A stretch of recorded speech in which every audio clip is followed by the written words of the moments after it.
Tuhan Yesus Kristus, hamba-Mu bersyukur dan berterima kasih Tuhan, di mana sebentar hamba-Mu akan menyampaikan renungan firman Tuhan. Urapi hamba-Mu dengan urapan Roh Kudus-Mu, sehingga pemberitaan firman Tuhan menjadi nyata dan kebenaran-Mu diberitakan.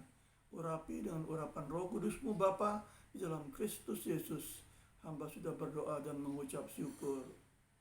Amin. Baik, kekasih Tuhan, keluarga Kristus, keluarga kerajaan surga, pada saat ini saya akan menyampaikan renungan firman Tuhan tentang kenaikan Yesus Tuhan ke sorga.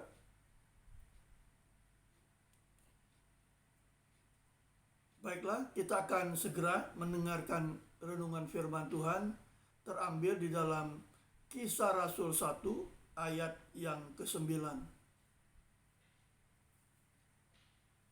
Demikianlah firman Tuhan. Sesudah ia mengatakan demikian, kata demikiannya itu di ayat yang ke-8, yaitu engkau akan menjadi saksiku di Yerusalem, Yudea, Samaria, sampai ke ujung bumi. Apabila Roh Kudus turun ke atas kamu, kamu akan menjadi saksiku. Nah, setelah dia mengatakan demikian, terangkatlah ia disaksikan oleh mereka. Siapa mereka itu? Murid-muridnya dan orang banyak di Galilea. Disaksikan oleh mereka dan awan menutupinya dari pandangan mereka. Ya, jadi pada waktu Tuhan Yesus terangkat ke sorga, dia naik ke sorga, ada saksi-saksinya, yaitu murid-muridnya dan orang banyak di Galilea. Ayat yang ke-10, dua orang berpakaian putih. Nah, di sini saya menjelaskan bahwa keikutsertaan malaikat dalam kenaikan Tuhan Yesus ini nyata, ya. Kentara sekali, ya, bahwa kalau Tuhan Yesus hadir, malaikatnya juga melayani dia, ya, luar biasa, ya. Jadi di sini dua orang berpakaian putih, ya, yaitu malaikat, berdiri dekat mereka yang menatap, ya. Mereka yang berdiri menatap Tuhan Yesus terangkat ke surga itu, malaikat itu berkata, "Hai orang Galilea, mengapakah kamu berdiri melihat ke langit? Yesus yang terangkat ke surga meninggalkan kamu akan datang kembali dengan cara yang sama." Wow, ya. Ini ayat sangat luar biasa dan dahsyat. Disinilah, ya, peran malaikat yang memberikan kekuatan kepada murid-muridnya dan orang banyak di Galilea, ya, yang menyatakan bahwa mengapa engkau menatap ke langit? Karena Tuhan Yesus yang terangkat dan naik ke surga itu akan turun dan datang kembali dengan cara yang sama. Luar biasa, ya, peran malaikat di sini, ya.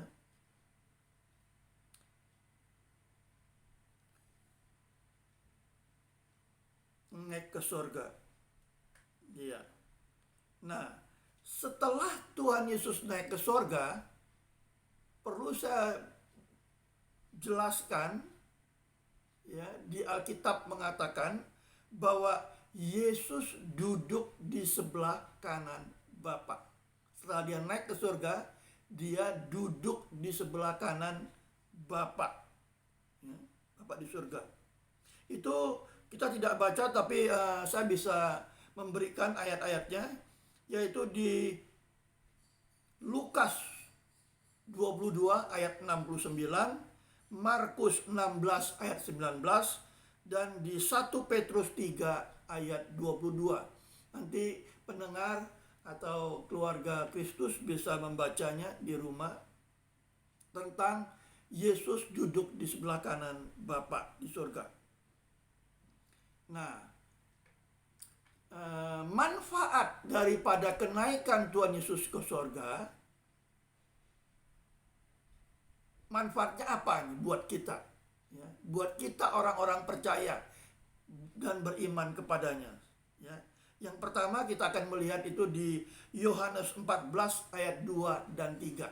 Ya. Setelah dia naik ke surga, dia berkata ya, bahwa Yesus menyediakan tempat tinggal bagi orang-orang percaya, orang-orang beriman kepadanya. Luar biasa bukan? Ya. Jadi dia kembali ke surga, dia menyediakan tempat tinggal bagi anak-anaknya, bagi orang-orang percaya, orang-orang yang beriman kepadanya. Yesus menyediakan tempat tinggal kepada kita di Yohanes 14 ayat 2, sedangkan di Yohanes 14 ayat 3-nya, setelah Tuhan Yesus menyediakan tempat tinggal itu, dia berkata, aku akan datang kembali dan membawa kamu. Kamu ini siapa? Orang-orang percaya, orang yang beriman kepada Tuhan Yesus. Ke tempatku berada, supaya di mana kamu berada, di tempatku berada, supaya di mana aku berada, kamu pun berada. Ya. Ini sebetulnya Tuhan Yesus itu ingin bersama-sama atau hidup bersama-sama dengan anak-anaknya, pengikut-pengikutnya, hamba-hambanya, ya, sahabat-sahabatnya, murid-muridnya, mempelai-mempelai Kristus. Dia ingin. Makanya dia bilang, aku menyediakan tempat, setelah aku selesai menyediakan tempat, aku akan datang kembali membawa kamu, supaya di mana aku berada, kamu pun berada bersama-sama dengan aku di dalam kekekalan. Wow, janji Tuhan ini indah, manis, ya, pasti digenapi, dan itu menjadi harapan bagi kita semua.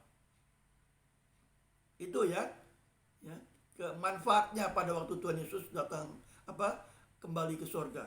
Ya. Seterusnya,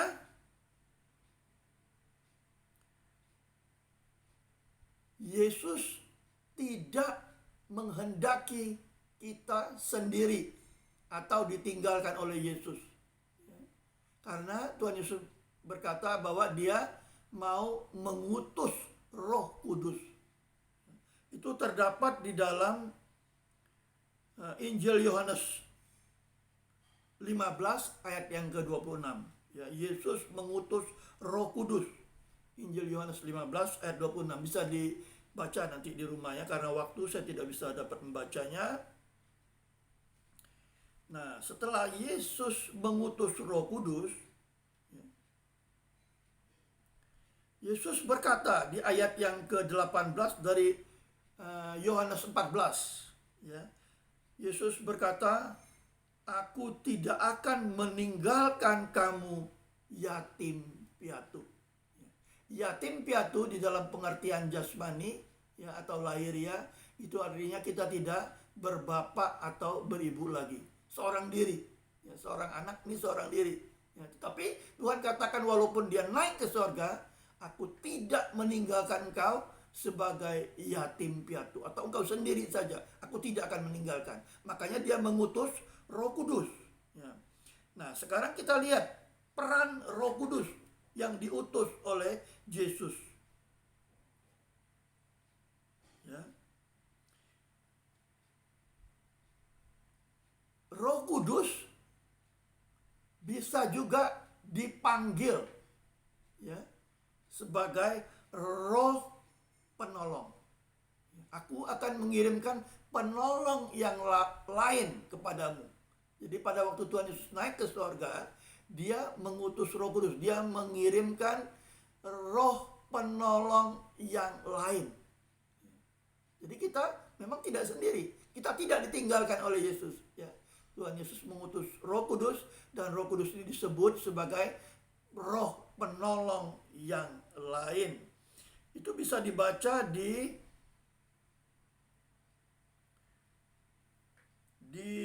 Injil Yohanes 14 ayat yang ke-16, ya. Nah, selain roh penolong, ya, Roh Kudus juga disebut sebagai roh kebenaran di ayat yang ke-17 dari Injil Yohanes, ya. 14 ayat yang ke-17. Dia disebut situ sebagai roh kebenaran. Nah, di Yohanes 15 ayat yang ke-26, ya, Roh Kudus juga dipanggil atau disebut sebagai roh penghibur. Bisa dibaca di situ, ya. Jadi kita sangat memahami bahwa Tuhan Yesus tidak meninggalkan kita sendiri. Dia mengirimkan roh penghibur, roh penolong, roh kebenaran. Nah, di sini dijelaskan pekerjaan daripada Roh Kudus atau tugas-tugas yang dikerjakan oleh Roh Kudus selama dia ada di dunia ini, ya. Disebut di Injil Yohanes 15 ayat yang ke-26, ya. Di situ dikatakan bahwa Roh Kudus mengajar, ya, mengajar segala sesuatu dan mengingatkanmu akan semua yang telah diajarkan oleh Yesus atau yang telah dikatakan oleh Yesus kepada murid-muridnya. Itu juga sangat relevan kepada kita semua saat ini, ya, kepada pengikut-pengikutnya, kepada murid-muridnya, kepada anak-anaknya, ya. Melalui jadi Roh Kudus sampai saat ini, ya, masih mengajar segala sesuatu dan mengingatkan kita akan segala sesuatu yang telah diajarkan oleh Yesus atau yang diberitakan atau diajarkan atau yang dikatakan oleh Yesus dilanjutkan oleh Roh Kudus, ya, untuk mengajar dan mengingatkan kita akan segala sesuatu. Nah, selain itu Roh Kudus juga di dalam Injil Yohanes 16 ayat yang ke-8 ini sangat penting, ya, buat kita. Dan kalau ia datang, ianya itu Roh Kudus, ya. Dan kalau Roh Kudus datang, ia akan mengingatkan dunia. Ya, dia akan mengingatkan dunia nih, ya. Dunia yang sekarang kita hidupi sampai saat ini akan dosa, ya. Jadi Roh Kudus bekerja, bertugas, ya, mengingatkan dunia, mengingatkan kita yang ada di dalam dunia ini akan dosa. Jadi kalau kita mau coba-coba berbuat dosa sebagai anak-anaknya, sebagai pengikutnya, sebagai murid-muridnya, Roh Kudus langsung, ya, mengingatkan kita, hai anakku, jangan berbuat tentang dosa tersebut. Jadi dia bisa mengingat, menegur, ya. Dia mengingatkan dunia akan kebenaran. Roh Kudus adalah roh kebenaran, ya. Jadi sama dengan pribadi Yesus. Yesus adalah, aku adalah jalan kebenaran, ya. Roh Kudus adalah roh kebenaran. Sama bukan? Ya, jadi Yesus dan Roh Kudus sama, ya, dengan Bapa. Trinitas lagi, ya. Tadi dia bilang akan mengingatkan dunia akan dosa, kebenaran, dan penghakiman. Nah, ya, Roh Kudus selalu mengingatkan, ya, manusia di dunia ini, ya, terutama kepada orang yang percaya maupun orang yang belum percaya, bahwa Yesus adalah hakimnya nanti. Di dalam dia ada penghakiman, ya, sebelum dia datang pada kali yang kedua nanti, ya. dia akan menghakimi dunia. Jadi Roh Kudus mengingatkan kepada kita bahwa ada penghakiman nanti.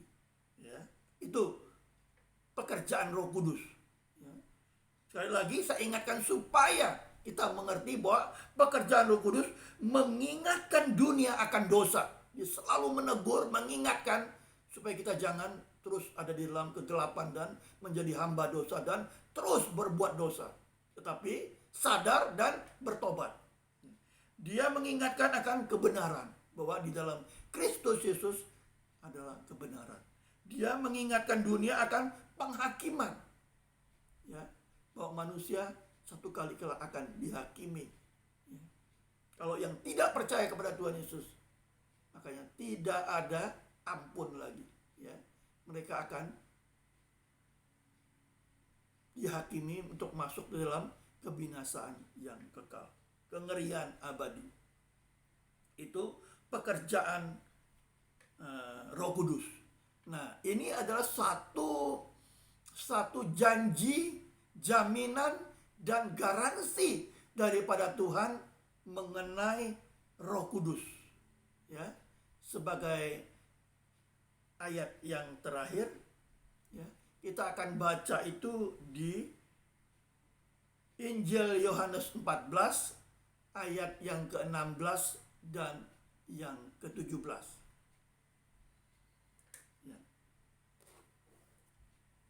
Injil Yohanes 14 ayat 16 dan ke-17. Ya, ini ya janji Tuhan yang dahsyat, luar biasa kepada pengikutnya, anak-anaknya, hamba-hambanya, sahabat-sahabatnya. Ya. Ayat yang ke-16, akunya Tuhan Yesus akan minta kepada Bapa dan ia akan memberikan kepadamu seorang penolong yang lain.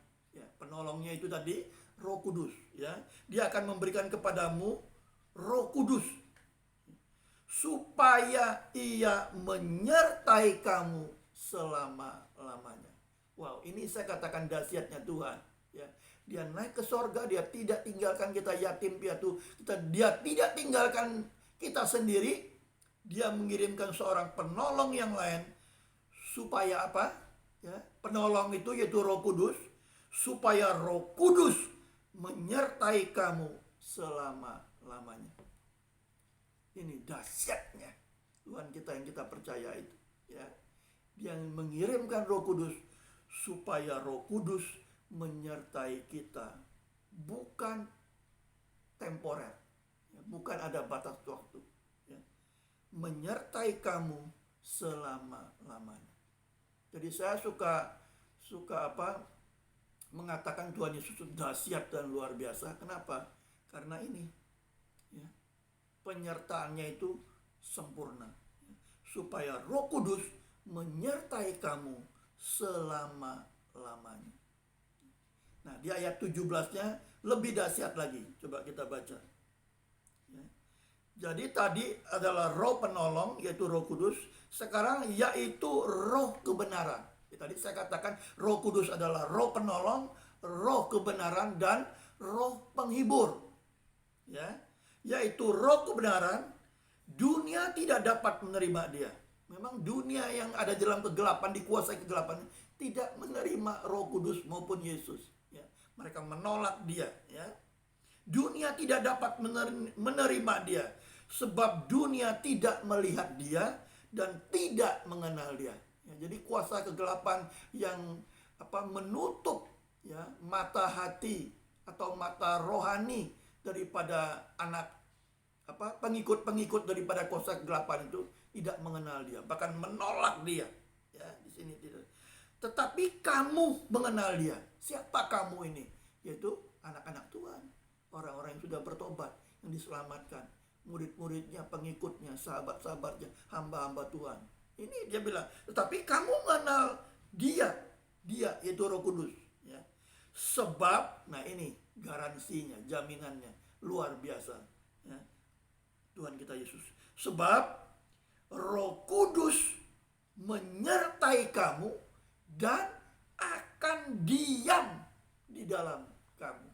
Wow, dahsyat sekali ini, ya. Dahsyat luar biasa, ya. Bukan menyertai kita saja, tetapi diam di dalam kamu, di dalam kehidupan kita, ya.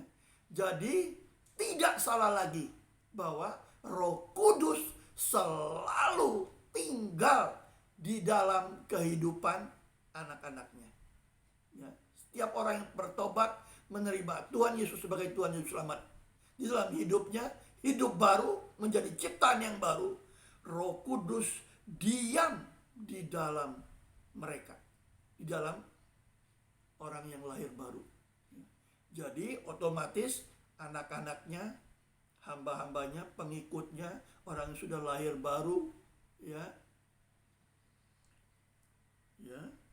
orang yang beriman kepada Tuhan Yesus, ya, semuanya, ya, disertai dan Roh Kudus diam di dalam kehidupan mereka. Luar biasa bukan? Ya, penyertaan Tuhan Yesus itu dalam kehidupan kita, ya. Roh Kudus tinggal diam di dalam kehidupan kita dan menyertai kita sampai selama-lamanya.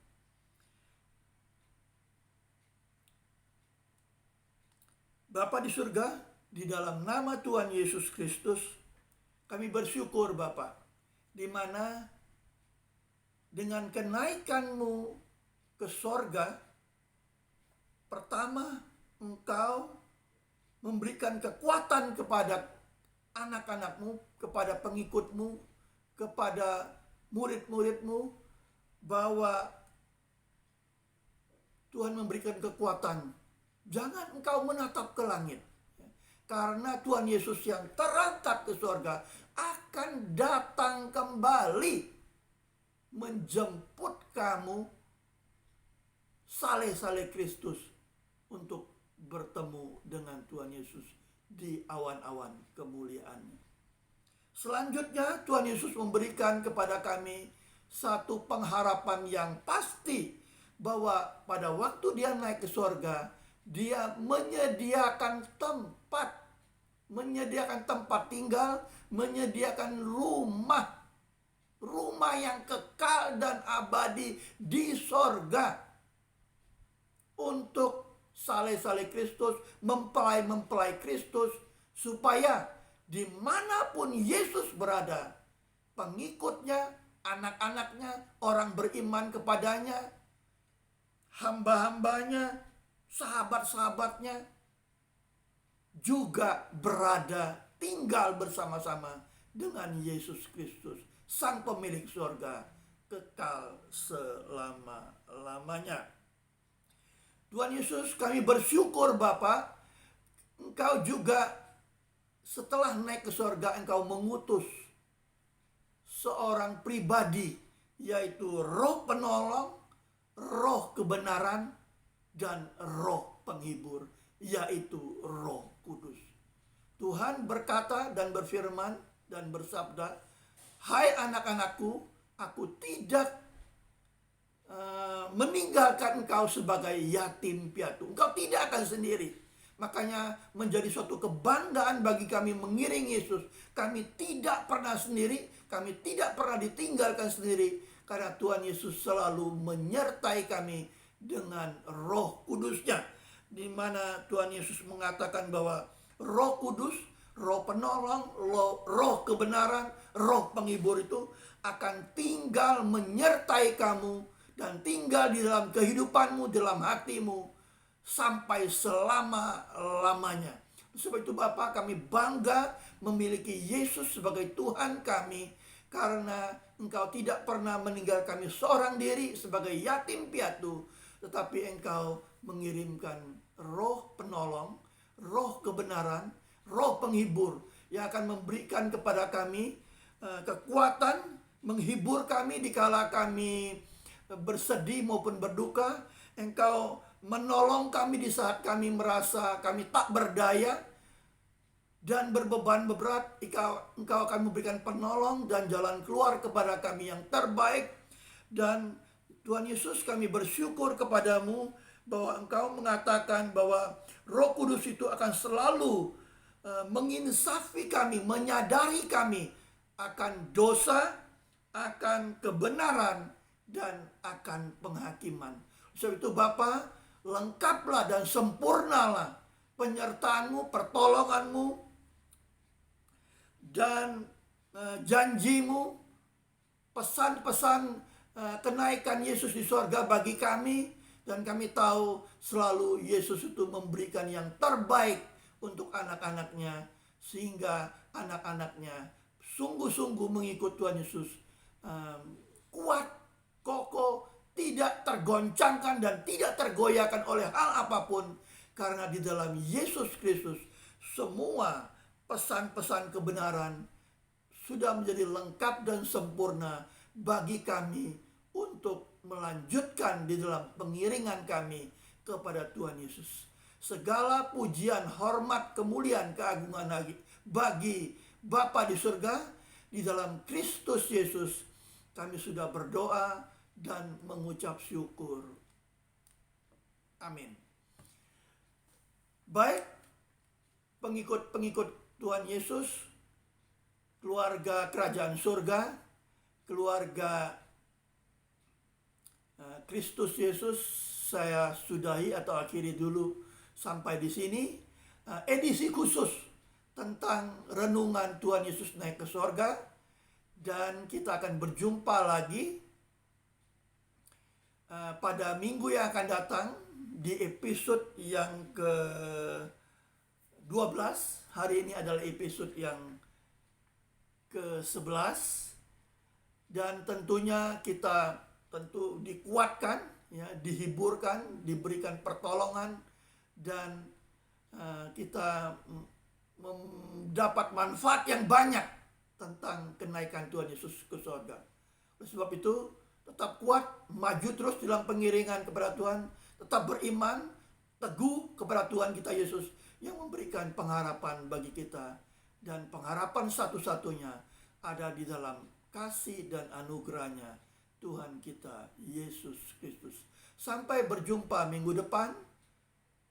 Salam damai sejahtera. Tuhan Yesus memberkati kita semua. Shalom.